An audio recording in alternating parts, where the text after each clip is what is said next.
Satan, a myth or reality?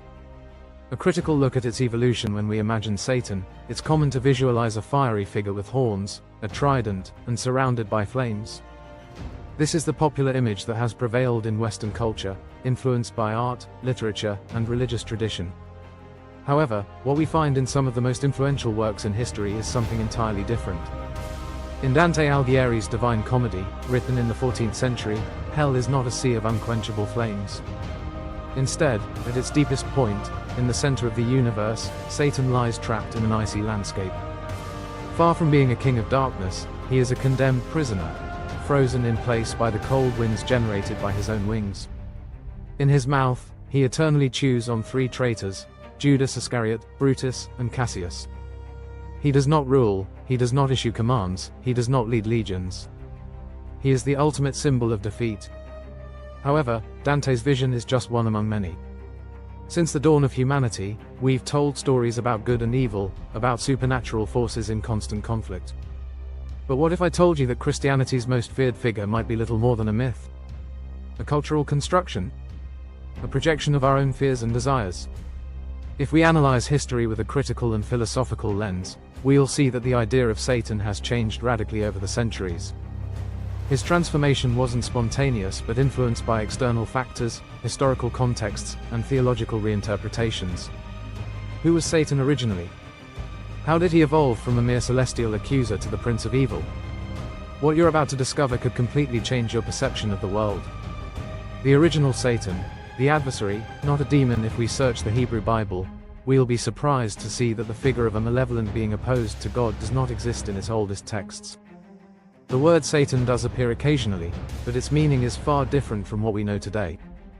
In Hebrew, Satan simply means adversary or accuser and, in most cases, refers to human enemies. For example, in 1 Samuel chapter 29 verse 4, the Philistines refer to David as Satan because they see him as a potential enemy. There's nothing supernatural about this reference.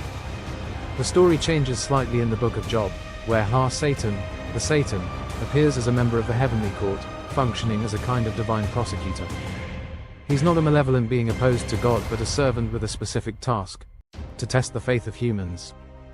In Job 1, Satan presents himself before God along with the Bene Elohim, sons of God, and questions Job's sincerity in his devotion.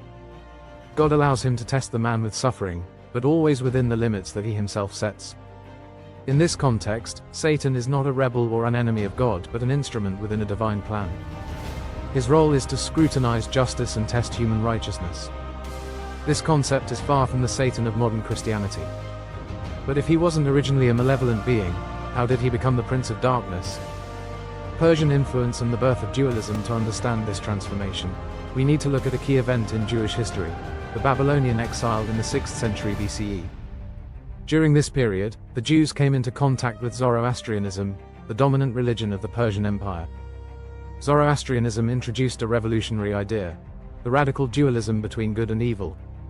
In this belief system, the universe is in a constant battle between Ahura Mazda, the supreme god of good, and Angra Mainyu, the spirit of evil, accompanied by armies of demons. Before this contact, in Hebrew tradition, everything good and bad came from God. But after Persian influence, some sectors of Judaism began adopting the idea of a force opposed to God, a cosmic enemy seeking the destruction of creation. This shift was reflected in later texts, such as the apocryphal books of Enoch, where we already find narratives of rebellious angels. Here, Satan begins to take on a new role. From being a mere adversary in Hebrew texts, he becomes the leader of fallen angels. The stage is set for his transformation into the Prince of Evil. The Satan of Christianity, Prince of Evil in the New Testament, Satan is no longer a divine prosecutor but an opponent of God and humanity. He appears as a tempter in the Gospels, attempting to divert Jesus in the desert with promises of power and wealth, Matthew chapter 4, Luke chapter 4. Additionally, in John chapter 8 verse 44, Jesus describes him as the father of lies, and in Revelation chapter 12 verse 9, he is depicted as the great dragon, defeated and cast to earth along with his fallen angels. It was in medieval Christian theology that this image was solidified.